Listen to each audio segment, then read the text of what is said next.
rythme sur Buzz Radio en ce mercredi matin. Julian Taylor Band, Do You Remember? Bon, on est tout content de le retrouver, notre ami Guy, pour une nouvelle édition de ce Breakfast 3.0. Mais voilà, il est un petit peu malade, hein? Bonjour Guy. Bonjour Ben. Bon, ça va. Dans le téléphone, franchement, on n'entend pas encore trop que tu souffres en ce moment. Mais ça va aller. Et merci de nous avoir rejoints avec un nouveau sujet bien préparé. Je l'ai déjà un peu passé en revue. La fameuse réalité augmentée. Ben oui, une image du fondateur de Facebook, prise la veille de l'ouverture du Mobile World Congress de Barcelone, qui s'est tenu dernièrement à la fin février de cette année, a fasciné et même effrayé de nombreux internautes. En effet, on y voit Mark Zuckerberg, donc le patron de Facebook, traversant une foule assise et aveugle, et ceux qui la composent ont un casque de réalité virtuelle vissé sur la tête, plongé dans un autre monde. Voilà. Alors c'est toute une histoire qui défile de 84 à Wall-E. Oui, exactement. Oui, mais si la photo a provoqué autant de réactions, parfois même très négatives, c'est aussi parce qu'elle évoque toute une série d'images de la culture cinématographique. À commencer par la trilogie Matrix, dans laquelle l'humanité vit dans des cuves, le cerveau branché en permanence à un univers virtuel qui n'est autre que la Terre, en fait. Le casque de réalité virtuelle évoque le lavage de cerveau, aussi mis en image dans Stanley Kubrick, dans le fameux Orange Mécanique. Et en 2008, même le film d'animation Pixar, des studios Pixar, Wall-E, a dépeint comme ça un futur dans lequel les humains obèses restaient coincés dans leur siège à regarder un écran tout au long de leur vie. Alors l'image de cette salle remplie de personnes casquées d'un masque de réalité virtuelle évoque aussi une publicité bien connue des amateurs de technologie, issue du roman de George Orwell, 1984. Rappelant un fameux spot diffusé par Apple pour la promotion de son premier Macintosh.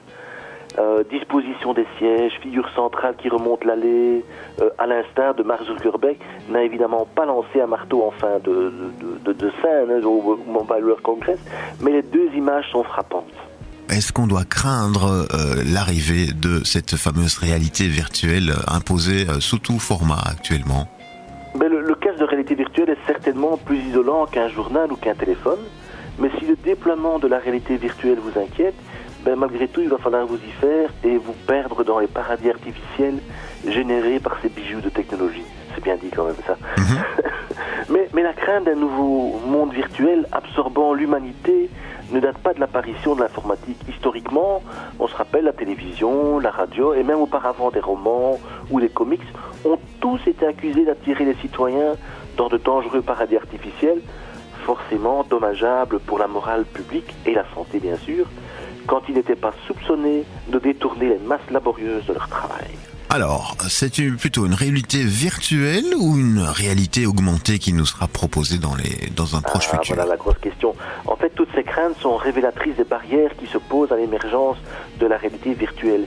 Même si les technologies se perfectionnent jusqu'à atteindre une qualité graphique et une immersion quasiment parfaite, l'utilisateur n'en sera pas moins coupé du monde réel.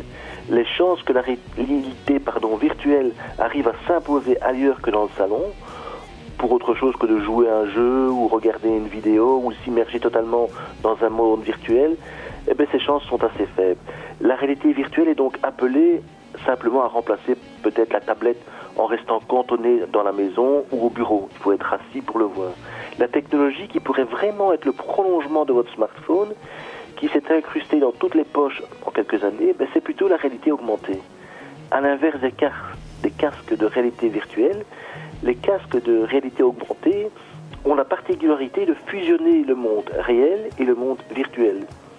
On ne parle pas ici des Google Glass qui ont fait un petit peu défrayer la chronique il y a un an ou deux, avec des informations affichées en surimpression dans votre vision, mais bien des lunettes qui arrivent à mélanger virtuel et réel dans votre vision, à incruster des éléments 3D se fondant parfaitement dans notre perspective.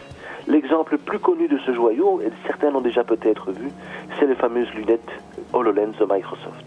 Bon, on l'a bien compris, il y a quand même des problèmes bien réels qui vont se poser.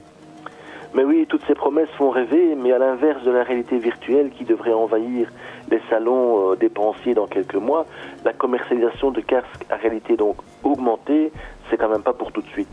La technologie est encore expérimentale et le principal problème est le champ de vision. Si la réalité augmentée doit révolutionner notre quotidien, ce ne sera pas avant quelques années. Cette technologie devra aussi faire face à la répulsion que peut entraîner la vue d'une personne portant un casque de ce type ou de lunettes. Un peu comme cela s'était produit, comme je le disais, avec les Google Glass. D'autant plus que celles-ci permettront par exemple de filmer discrètement, à l'insu de tout le monde. Un procès avait d'ailleurs déjà coûté la popularité au Google Glass en 2014. Mais bon, c'est le lot de toutes ces technologies d'être à la fois plébiscitées par certains et critiquées par d'autres, comme l'ont été la télévision, Internet ou encore les smartphones, technologies accusées de couper notre lien avec le réel. Elles sont néanmoins devenues réalité. Bien. Alors, qu'en est-il de la fameuse marque à la pomme ? Ben oui, la marque à la pomme ne va pas se laisser distancer, donc Apple il est dans la danse aussi, et l'information a été lancée il y a quelques jours seulement par le Financial Times qu'Apple a assemblé une énorme équipe d'experts de la réalité virtuelle et augmentée et construit des prototypes de casques susceptibles de venir rivaliser avec ceux de plusieurs géants actuels du secteur actuel, donc par exemple l'Oculus Rift qui a été racheté par Facebook ou les Google Gear.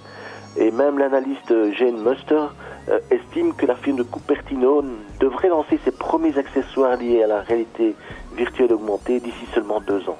Bien. Quelles sont les applications qu'on peut imaginer par rapport à cette réalité virtuelle ?